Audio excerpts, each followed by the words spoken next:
sabbatical 4 on what qualifies you to be a member of the Commission on Revenue Allocation, which is the commission that makes these recommendations. It says that to be qualified to be a member of the commission under this section, a person shall have extensive professional experience in financial and economic matters. Honorable Speaker, I remember the very first time the CRA put out a proposal in terms of the revenue sharing formula.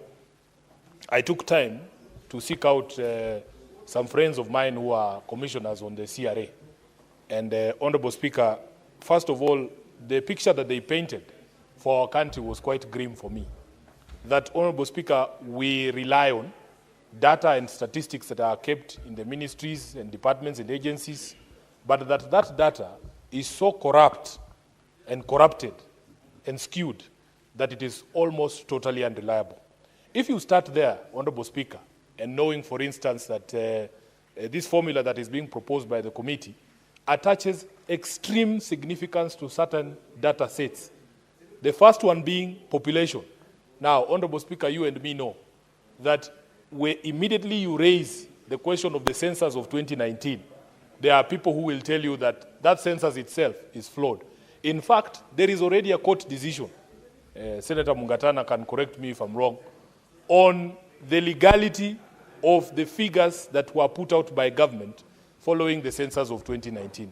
So if you attach 45%, Honorable Speaker, weight to that data set, there's already problems.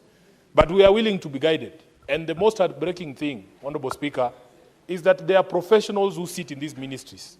There are professionals who sit in our government agencies who will massage numbers for data, for health, for agriculture, for all sorts of things, to skew allocation of national resources towards their regions and even their communities. It is something that professional bodies in this country must look into. So, Honorable Speaker, we have a problem with the 2019 census. We have a problem with the poverty index. How are we supposed to navigate this entire process? So for me, what I usually do, Honorable Speaker, if there is problems with the math and the numbers, we must always fall back to what we consider the guiding principles. During the mediation last year, and I've just seen breaking news now that, as expected, the National Assembly has rejected our proposal of 465 billion to the counties, which is throwing us into another mediation, the fourth straight mediation since this Senate began. That when we were in that last mediation, there are certain things that we agreed on. And also, Honorable Speaker, there are certain positions that the political party that I belong to has taken with regards to devolution and which are supposed to be guiding my decisions in this House when it comes to devolution. The first one, Honorable Speaker, we as a party and even as this House have set the standard somewhere that it doesn't matter what formula you adopt. No county must lose when you compare previous year allocations. Secondly, Honorable Speaker, that after the allocation, whatever formula you use, year on year, there must be marginal growth of the devolution basket to cater for obvious things, including year-on-year inflation, including growth in salaries and wages due to implementation of collective bargaining agreements. Speaker, you know I sit on the Public Accounts Committee. Just the other day, the governor for Makueni appeared before us, and we had one of the most illuminating conversations, because you will see, Honorable Speaker, that because of decisions that are made by national government, for instance, they want county governments to do this county aggregation in industrial parks, and you're supposed to match the money that is put by the national government to do that project. He says in Makueni, because of the nature of the topography and how the unique circumstances of the county, they tried to convince national government that they did not need KIPES. They did not need single centers for aggregation of produce because of the diversity of produce in that county. And it would be very expensive for some people or some of the farmers to transport product from one place to the center.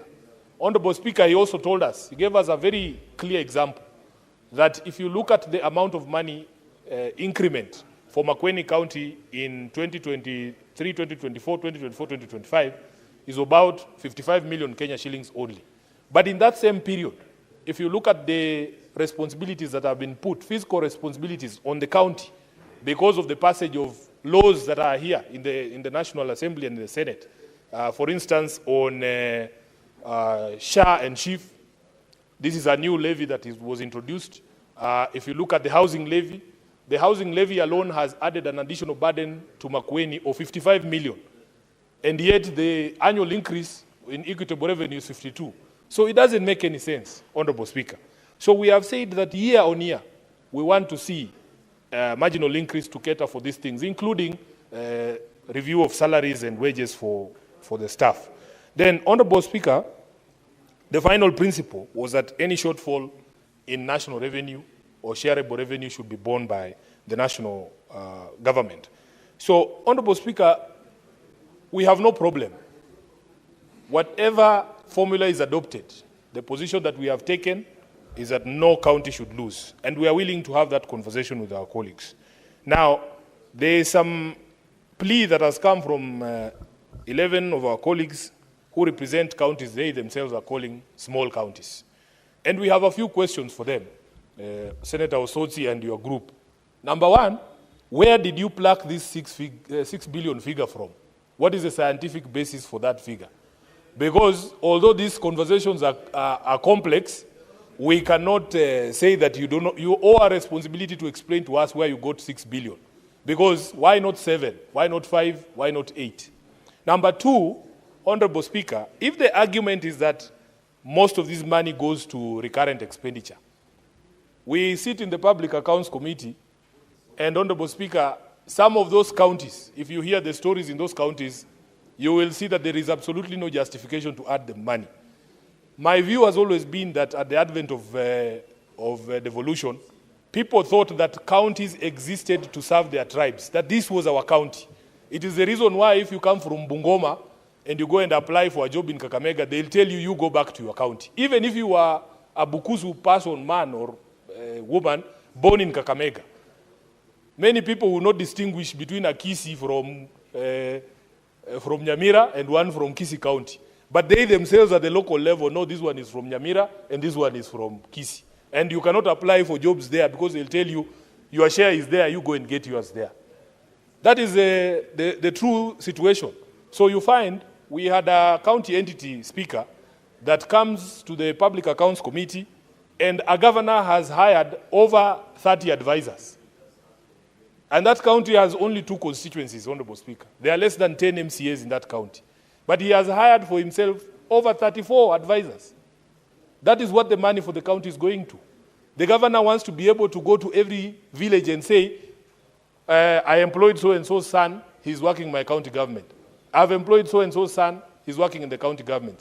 And all of them, Honorable Speaker, I think with the exception of only Nairobi, they have never even complied with the requirement of ethnic balance in their counties, which is demonstrating my point that people think these counties exist to serve the dominant communities in those regions.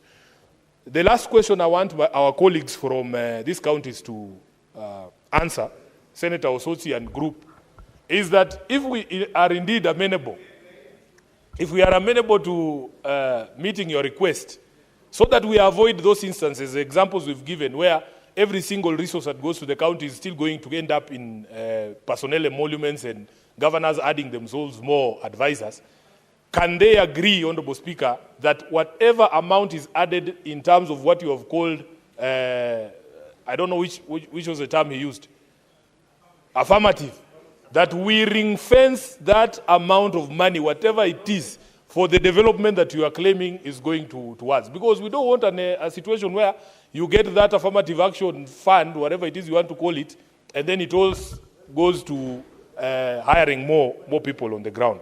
So, Honorable Speaker, for us, we were elected to represent our individual counties. The people of Nairobi expect that I will put up a fight for them to be able to get the highest possible allocation that we can get.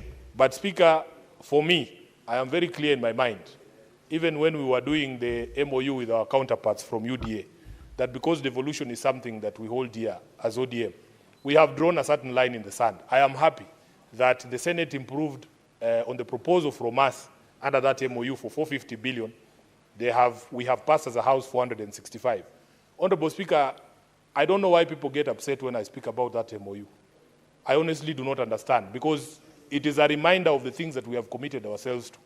And every single day, we have opportunity to remind each other that this is what we agreed upon. Because we look at things happening in this country. In the morning, I was telling the majority leader how I was very proud to hear him say on national TV that some things that are happening don't make sense, even to him. You know, when it came to the arrest of this young, coder on Twitter for creating a website that we could harness feedback on the finance bill. Honorable Speaker, those things don't make sense to me. Why would you arrest such a person? For what? So even on the question of devolution, we have a responsibility to remind each other that these are the things that we have agreed upon. And when I say I'm keeping score or I have the marking scheme, that is the job of the SG of the party. That is the responsibility I've been given, Honorable Speaker. So for this one, so that we cut down all this noise and we are able to meet everybody's need, let us make sure that we get 450 billion Kenya shillings for devolution. And I want to insist that the national government, 465, but minimum 450 that we agreed in the MOU. Just to remind my brother, the treasurer, the National Treasury, the CS, that this is what we agreed to, and we have an expectation from you that you will deliver for the family of devolution. I thank you, Honorable Speaker. I support. Thank you, Senator. Senator Mungatana.